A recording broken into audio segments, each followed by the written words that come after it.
shoes too damn much.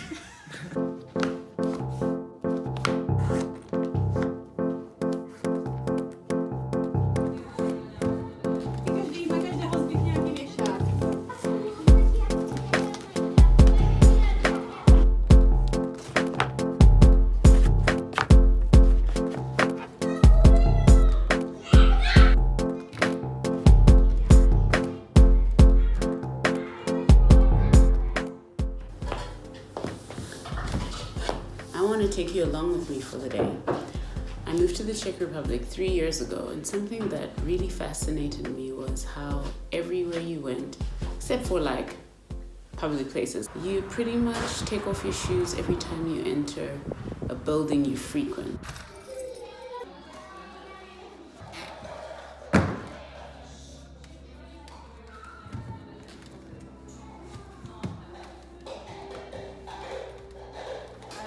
When you were growing up, was it normal to change your shoes when you got in the house? Yes, it's usual because we keep to have tidy rooms, Yes. and that was reason that you always change your shoes and you use slippers at home and you never go with your shoes from outside. I know that for German people is it a bit unusual, but for me it was usual.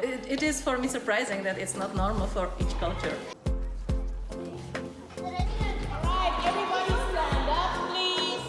I just asked him, you know, when I came here, we changed shoes so much. I was like, what? This is foreign to me. How are you finding it? Is it normal for you in New Jersey or where you're from? No, I'm changing shoes too damn much. It wasn't foreign to me at all. I was used to it because I grew up in a Korean family where we were expected to take our shoes off everywhere. What's the reason behind it for you? I think it's tradition, but also it's just a practical thing because we spend so much time on the floor. Like apartments are really small, so we like sit on the floor, eat on the floor, sleep on the floor. So it's just cleaner. You don't want like dirty shoes in there. Yeah. For me, it was also very foreign to take my shoes off. I think it took me almost a whole year at my job before I got a second pair of shoes, like some inside shoes. Every time we came to our home, Yes. we take off our shoes. And when someone walks in your house without taking off their shoes, Yeah. do you feel Yes. angry, upset, or do you ask them to take off their shoes? Ask them. Yeah. So I just got back from going between two buildings. Today has been quite hectic. We had PE earlier, so that means we had to go to the gym and change again. Well, it's been quite interesting hearing the different perspectives. Glad to know I'm not the only one. In my case, having to adapt to an environment means I need to respect the culture and what's there. It's been quite interesting for me today to think about the notion of changing shoes and how it relates to change. It's not always convenient, it's not always fun. Ultimately, it needs to happen for you to get on with life.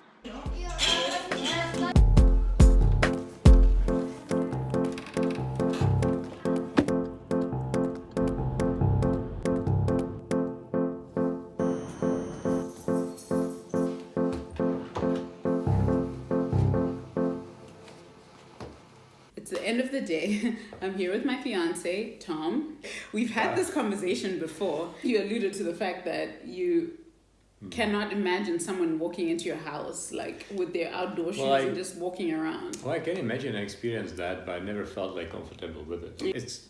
It's quite unusual to me. And what would you dirty things or interiors of the house when you can just change your shoes? But I also understand the convenience, especially in the Western world, like people not comfortable taking their shoes off because you don't know, like holes in socks and maybe no socks. Yeah, it can be a very awkward. It can be awkward and intimidating. I admit that's definitely huge. Has someone ever walked into your home or apartment not taking off their shoes? Yeah. And then what do you say? Numerous occasions when I left in Ireland, obviously that's not the norm there. Obviously, wherever you move, you accept and adjust to the local way habits, of life. right? Yeah. I'd always known that I do change my shoes very often. We're back home, I just run into school, run out like easier, and always think about the time I would save if I didn't have to change shoes.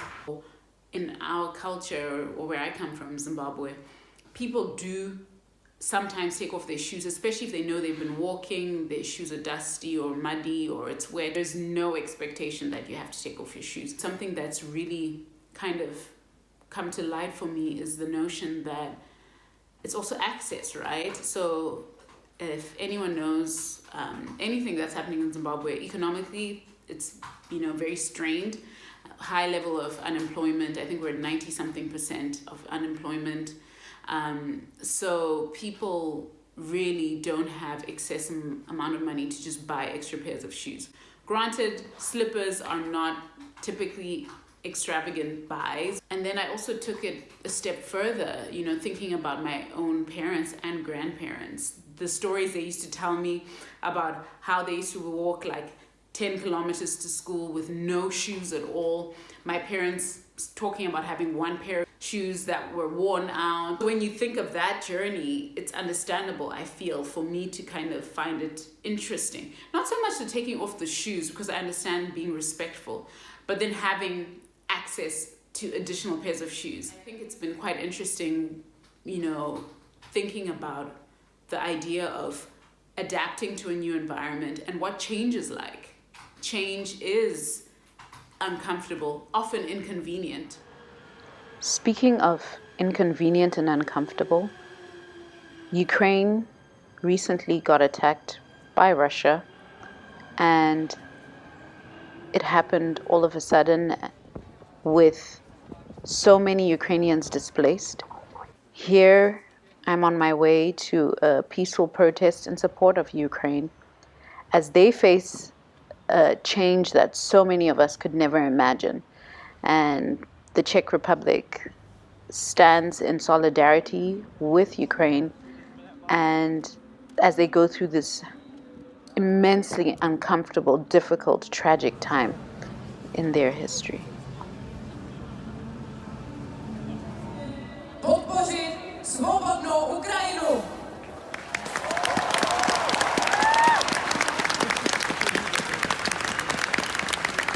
Imperiálním choutkám Ruska, které ohrožují východní a střední Evropu. Děkuji vám.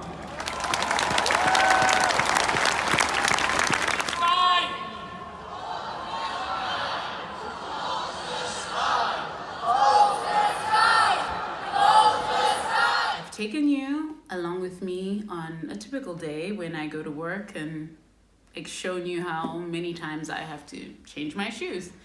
Czech Republic itself and Europe as a whole is experiencing a huge change at the moment.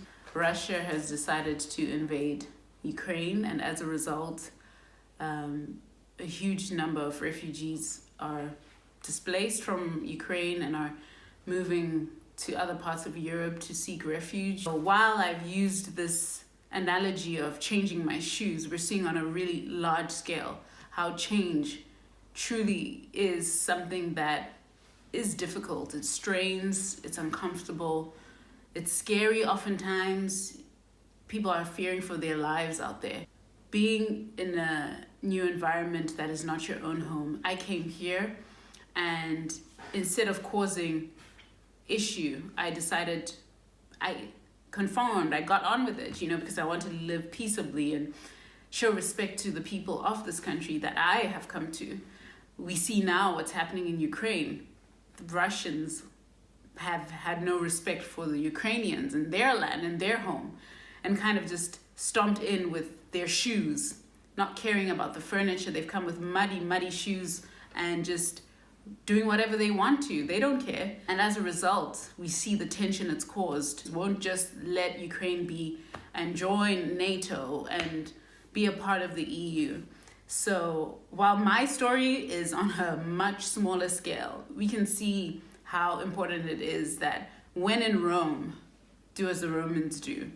And that's not to say to lose yourself. I don't think I've lost myself in being in the Czech Republic. Absolutely not. I think I've shared a big part of myself, and people have learned a lot about where I come from, Africa, my family, my culture, how proud I am to be Black and African. But in the same regard, people have been willing to learn about me because I didn't come in here with the attitude of, I'm going to do whatever I like in your space. But I listened, I paid attention, and I respected their culture. so in return they respect me. Where there's lack of respect, where there's lack of seeing other people and humanity, and where brute force and just disrespect, how problematic it can be. And now the change that is happening is truly unimaginable. I can't imagine how people feel who are experiencing this in Ukraine, and wishing them the best and praying for humanity. You'd think we'd come far, but as they say, history sure does repeat itself.